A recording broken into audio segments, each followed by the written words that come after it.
Hello my dear student, कैसे हो? उम्मीद है बहुत स्वस्थ होंगे, मस्त होंगे, ज़बरदस्त होंगे और खुश भी होंगे। तो चलिए आज मैं उस टॉपिक को लेकर आया हूँ जिस बच्चों को बेसब्री से इंतज़ार था। जी हाँ, 2024 में जो पेपर गणित का आया था उसको मैं रियलाइज़ कराने वाला हूँ, यानी कि आपको दिखाने वाला हूँ।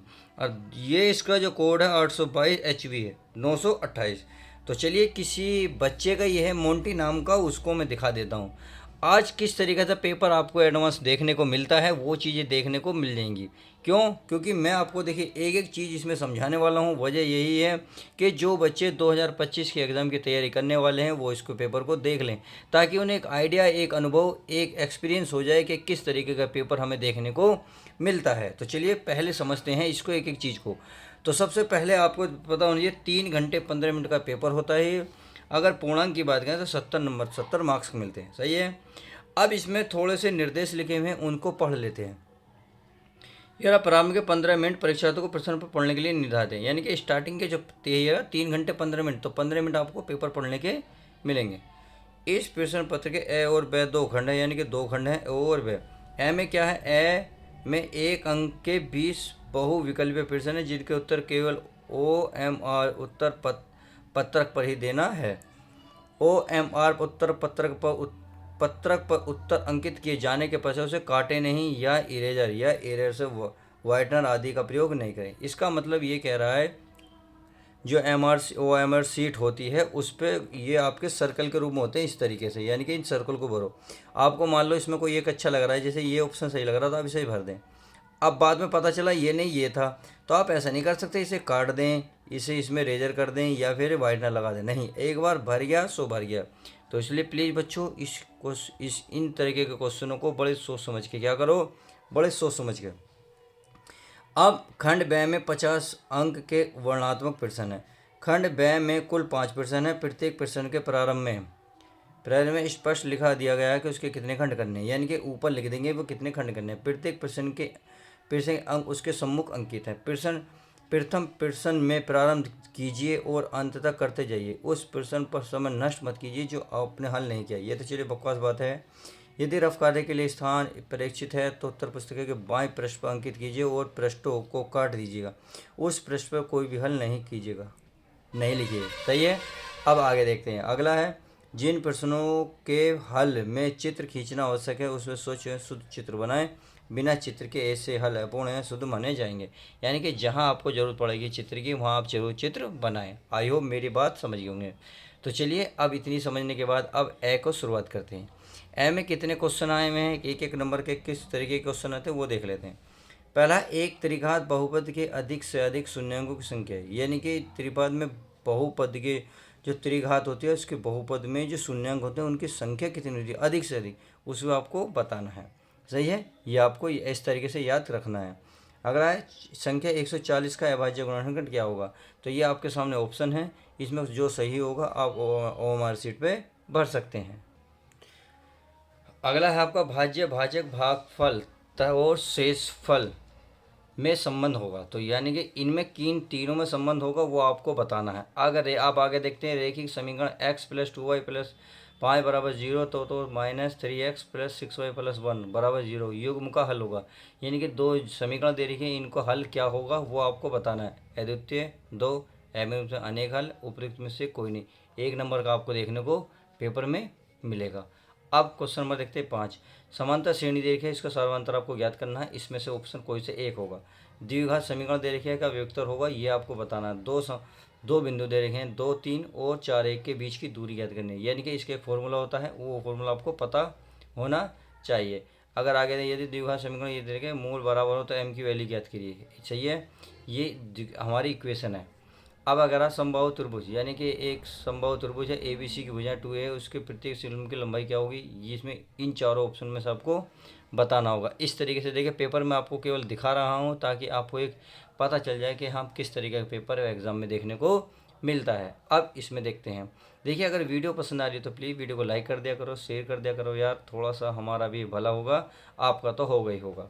निगाह निम्नलिखित सारणी का माध्य होगा।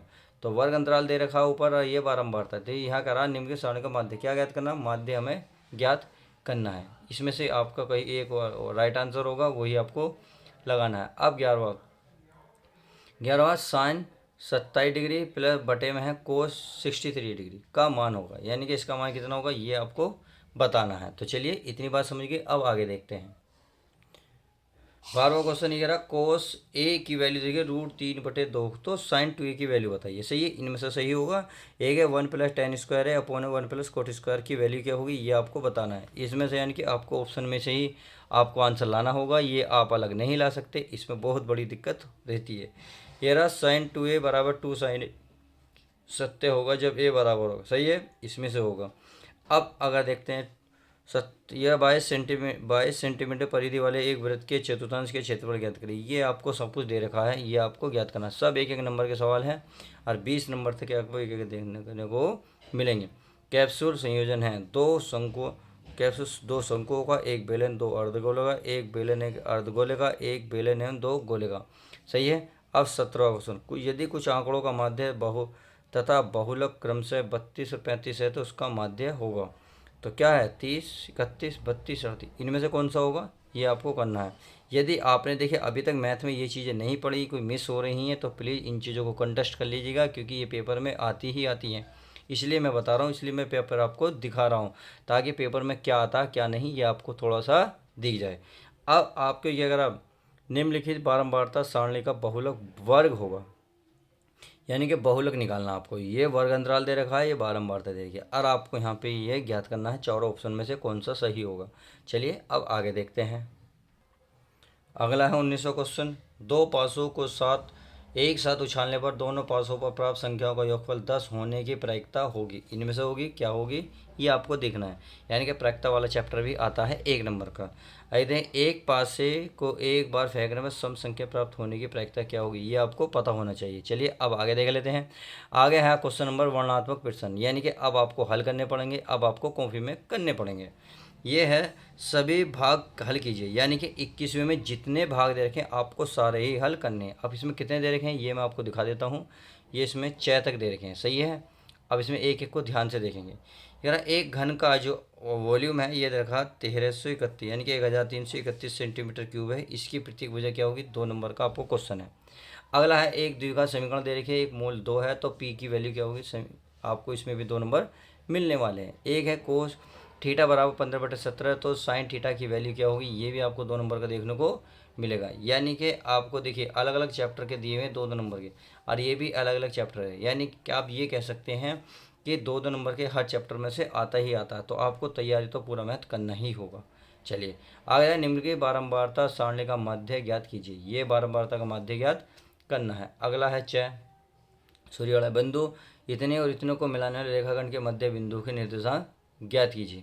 अगला यदि बिंदु इतने और इतने के बीच की दूरी 13 है तो x की वैल्यू क्या होगी ये आपको बताना ही बताना है। अब आगे देखते हैं। आगे कह रहा है क्या कह रहा है किन्हीं 5 भागों को हल करें, यानी कि इसमें से आपको किन्हीं 5 भागों को हल करने। अब इसमें कितने दे रखे होंगे चलिए आगे देख लेते हैं। फिलहाल इस क्वेश्चन को पढ़ेंगे। 2 ऐसे क्रमागत विषम धनात्मक पूर्णांक ज्ञात कीजिए जिनके वर्गों का योग 290 है। सही है। आगे देखते हैं।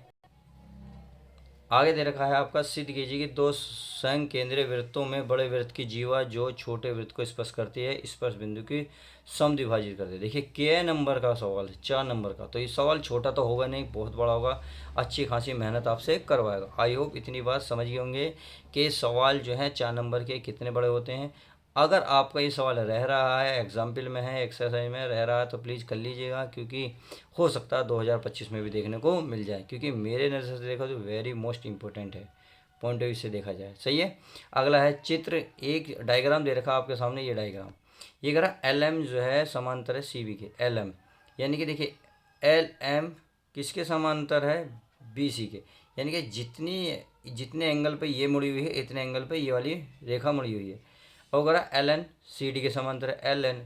LN CD के समांतर है। तो सिद्ध कीजिए कि AM अपॉन में है BM, यानी कि AM अपॉन BM इक्वल होगा AN और ND, ये इक्वल होना चाहिए। चलिए 4 नंबर का सवाल है, कर दोगे।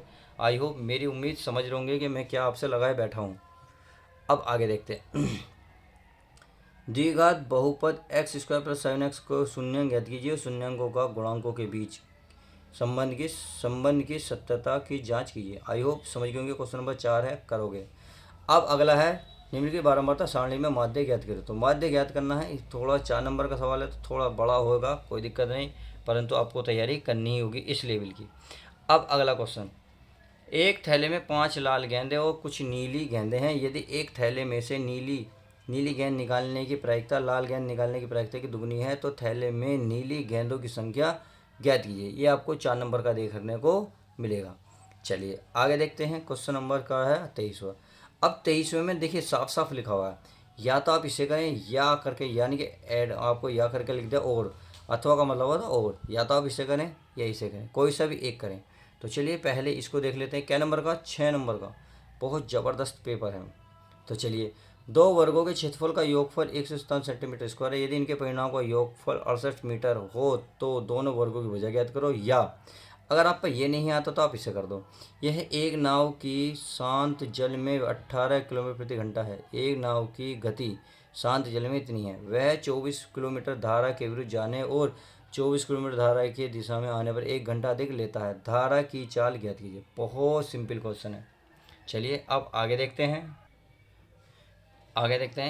एक पेडस्टल के शिखर पर 1.6 मीटर ऊंची मूर्ति लगी है। भूमि के एक बिंदु से मूर्ति के शिखर का उन्नयन कोण 60 डिग्री है और उसी बिंदु से पेडस्टल के शिखर का उन्नयन कोण 45 डिग्री। पेडस्टल की ऊंचाई ज्ञात करो।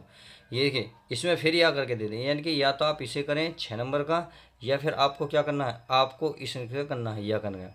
तो इसमें क्या करना है, ये करा एक 80 मीटर चौड़ी सड़क के दोनों ओर आमने सामने समान ऊंचाई वाले 2 खंभे लगे हुए हैं। इन दोनों खंभों के बीच सड़क के एक बिंदु से खंभे के शिखर का उन्नयन कोण क्रमशः कितना है, 60 एंड 30 डिग्री है। खंभों की ऊंचाई और खंभों से बिंदु की दूरी ज्ञात करिए। आपको 60 नंबर का देखने को पेपर में मिलेगा। तो इसमें साफ कहते हैं या तो ऊपर वाला करें या नीचे वाला करें, यानी कि यथवा दे दिया। अब क्वेश्चन नंबर देख लेते हैं 25वां। 25वें में क्या करा है, 25वें भी वही ऑप्शन दिए हैं इसमें, यानी कि आपको दो में से एक करना है। तो एक आपके सामने है, ये रहा। चलिए इसे पढ़ लेते हैं। एक जूस बेचने वाला अपने ग्राहकों को दी गई आकृति में दर्शाए गए गिलास में जूस देता है। ये जगह आपको सामने एक डायग्राम दे रखा। ये गिलास है जिसकी हाइट 10 सेंटीमीटर है, इसका जो सर्कल है 5 सेंटीमीटर का। सही है, आगे देखते हैं। बेलनाकार गिलास का आंतरिक व्यास 5 सेंटीमीटर, परंतु गिलास के निचले भाग तली में एक उभरा हुआ अर्धगोला है जिससे गिलास की धारिता कम हो जाती है। यदि गिलास की ऊंचाई 10 सेंटीमीटर है तो गिलास की आभासी धारिता वास्तविक धारिता ज्ञात कीजिए। पाई की वैल्यू जो लेंगे 3.14 लेंगे। सही है, 6 नंबर का। अगर आप इसे नहीं कर पाते तो आपके सामने एक और ऑप्शन मिलेगा, ये मिलेगा या करके। ये करा, रसीद को अपने जन्मदिन के उपहार के रूप में एक लट्टू मिला जिस पर रंग नहीं किया गया था। वह इस प्रकार अपने मोमिया रंगों से रंग करना चाहता है। यह लट्टू एक शंकु के आकार का है, जैसे कि डायग्राम में आपको यहाँ दिख रहा होगा। ये एक लट्टू है जिसकी चौड़ाई है 3.5, हाइट है 5 सेंटीमीटर। सही है, आगे। यह लट्टू एक शंकु के आकार का है जिसके ऊपर एक अर्धगोला अर्धारोपित है। इसके ऊपर एक गोला है जो आधे है, अर्धगोला मतलब आधा है। लट्टू की पूरी ऊंचाई 5 सेंटीमीटर है। इनकी पूरी ऊंचाई मैंने बता दिया। उसका व्यास 3.5 है, ये व्यास है। अगर डायग्राम निकाले, अगर एरिया इसके त्रिज्या निकालेंगे तो इसकी हाफ हो जाएगी, जैसा कि चित्र में दर्शाया। रसीद द्वारा रंग किए जाने वाले क्षेत्रफल ज्ञात कीजिए। पाई की वैल्यू 22/7 लीजिएगा। सही है, अगर इसमें लोगे तो पाई की वैल्यू 3.14 लोगे, अगर इस वाले हल करोगे तो इनका पाई की वैल्यू 22/7 लीजिएगा। तो उम्मीद है आज के इस वीडियो में मैंने जो पेपर दिखाया बहुत अच्छे से देख लिया होगा, समझ में भी आया होगा। चलिए और पेपर हम लाते रहेंगे, पेपर से रिलेटेड वीडियो को। चलिए मिलते हैं तो नेक्स्ट वीडियो में। जब तक के लिए good bye, take care, love you guys. Channel पर नए हो तो चैनल को सब्सक्राइब जरूर करें।